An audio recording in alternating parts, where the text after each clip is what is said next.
रुख करेंगे खैबर पख्तूनख्वा का, जहां पर आसमानी बिजली ने तबाही मचा दी। खैबर में आसमानी बिजली गिरने से 2 बच्चे जाँ बहक, 3 जख्मी। दीरबाला में भी मदरसे पर आसमानी बिजली गिर गई, 20 तालिबात जख्मी हो गई हैं।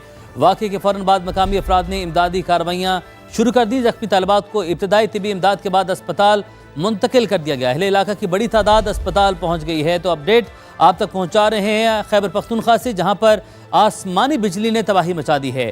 खैबर में आसमानी बिजली गिरने से 2 बच्चे जाँ बहक हो गए हैं, जबकि 3 बच्चे जख्मी हुए। जबकि दीरबाला की बात करें तो दीरबाला में भी मदरसे पर आसमानी बिजली गिर गई, 20 तालिबात जख्मी हुई हैं। और वाक़े के फ़ौरन बाद मकामी अफराद ने इमदादी कार्रवाइयाँ शुरू की। जख्मी तालिबात को इब्तदाई तिबी इमदाद के बाद अस्पताल मुंतकिल किया गया।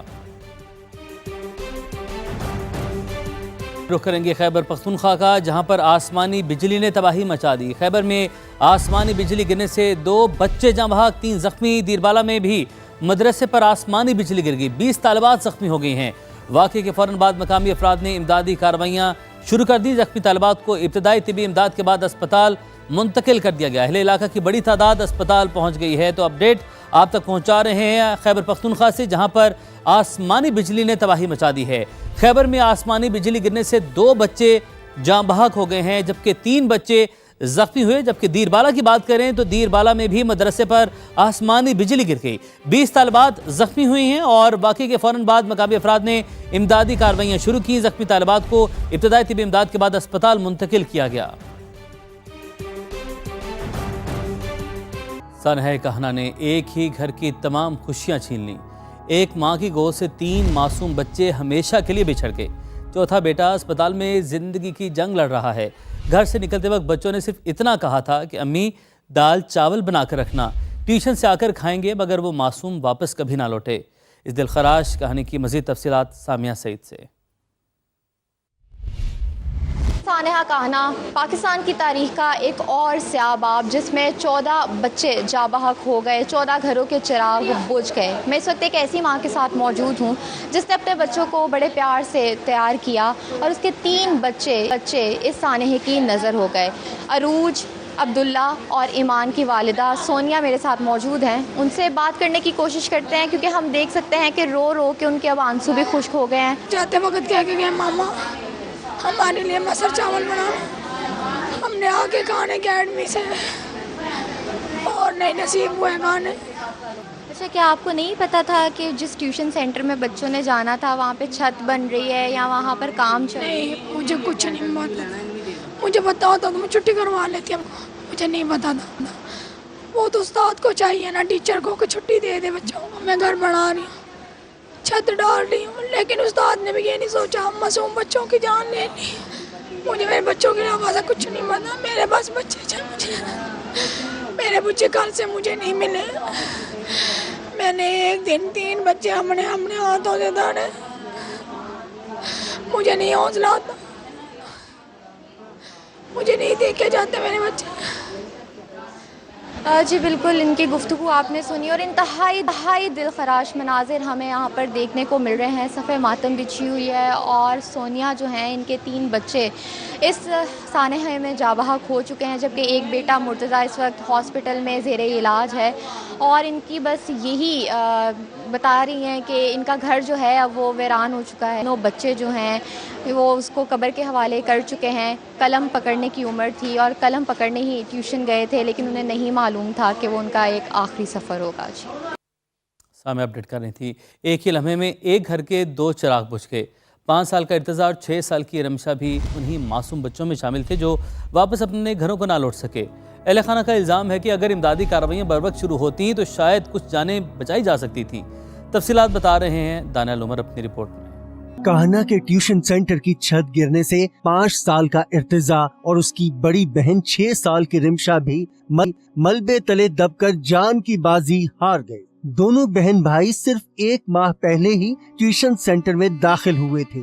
मेरे बच्चे पहले छोटे थे, वो घर में ही पढ़ रहे थे और अभी रिसेंटली 1-1.5 महीने हुआ अभी वहाँ पे हमने दाखिल करवाए थे और कल फिर ये वाक़या हुआ।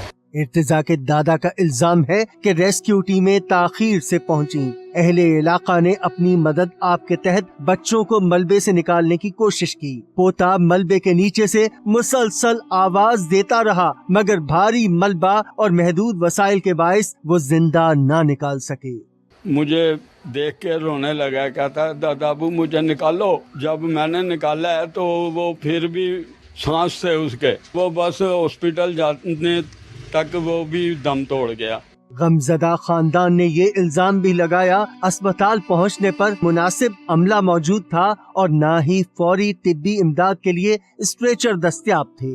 हॉस्पिटल में ना कोई कुछ भी नहीं वहाँ पे कर रहे, खुद हम अपनी मदद से अंदर लेके गए हैं, अपनी मदद से बाहर लेके आए हैं, तो वहाँ पे कोई चीज नहीं उन्होंने की। कहना का ये सानिहा एक इमारत गिरने का वाकया नहीं, बल्कि ऐसे बेशुमार सवालात छोड़ गया है जिनके जवाब अब मुतासरा खानदान मांग रहे हैं। कैमरामैन सुहेल दानिश के साथ दानियाल उमर, समा, लाहौर।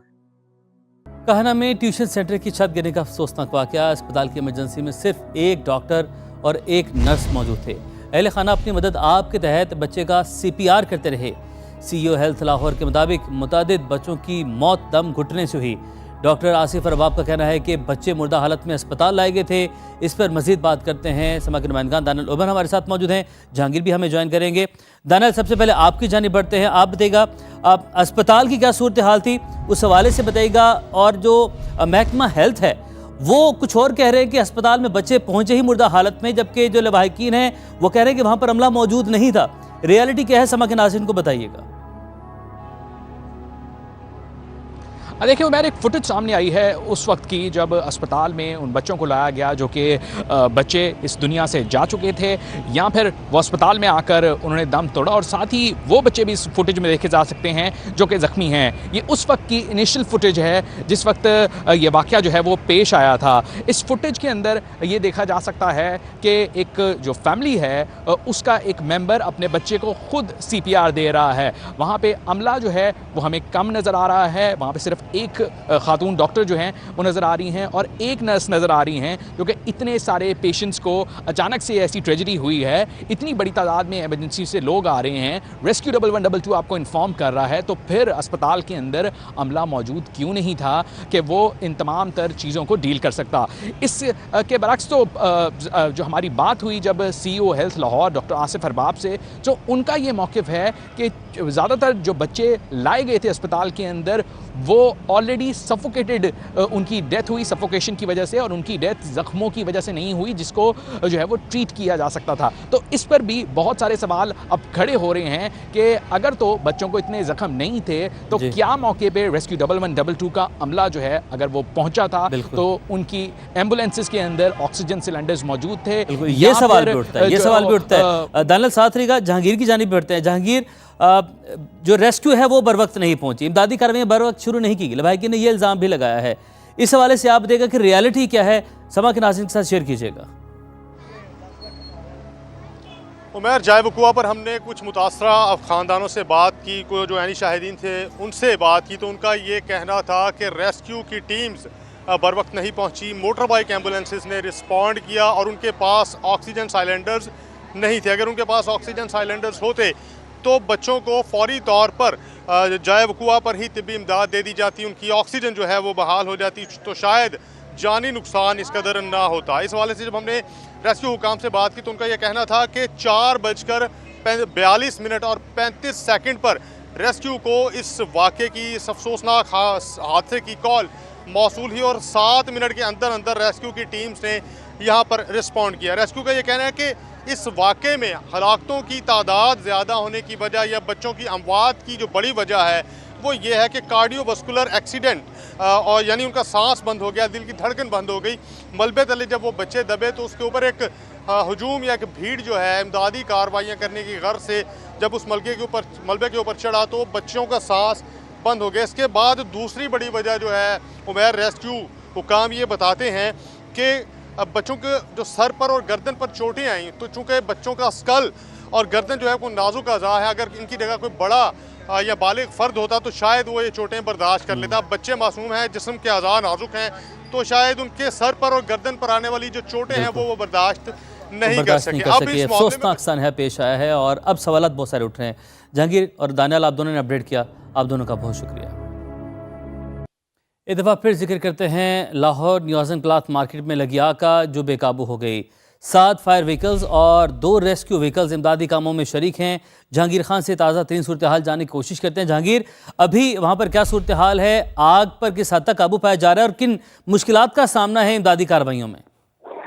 उमर, सबसे ज्यादा जो प्रॉब्लम फेस करनी पड़ती हैं ऐसे फायर केस में वो अंदरून शहर की तंगो तारीख गलियां हैं जहां पर रेस्क्यू की व्हीकल्स का रिस्पॉन्ड करना कदरे मुश्किल होता है बनस्बत दूसरे इलाकों में। तो इस फायर फाइटिंग में भी रेस्क्यू की टीम मसरूफ है। 7 फायर व्हीकल्स और 2 रेस्क्यू व्हीकल्स और 2 rescue specialized vehicles, 1 ambulance, 2 motorbike और 45 रेस्क्यू जो हैं वो मौका पर मौजूद हैं। रेस्क्यू की निगरानी में इमरजेंसी ऑफिसर जो है वो इस रेस्क्यू ऑपरेशन को मॉनिटर कर रहे हैं। रेस्क्यू का ये कहना है कि अभी कुछ वक्त दरकार है क्योंकि कपड़ा बड़ी मिकदार में इस गोदाम में मौजूद था। कपड़ा क्योंकि एक ऐसा प्रोडक्ट है, एक ऐसी आइटम है जो कि फायर पकड़ता है। जैसे जैसे आग आगे बढ़ रही है तो रेस्क्यू का ऑपरेशन भी उनका ये कहना था कि मजीद तेज किया जा रहा है और उस पॉइंट तक एक्सेस की जा रही है जहाँ से ये आग भड़की है ताकि इसको कंट्रोल किया जाए। लेकिन अभी चूंकि फायर केस जो है उसको एक कैटेगरी में रखा गया तो इसको सेंसिटिव डिक्लेयर किया गया और अभी फायर फाइटिंग जारी है। जी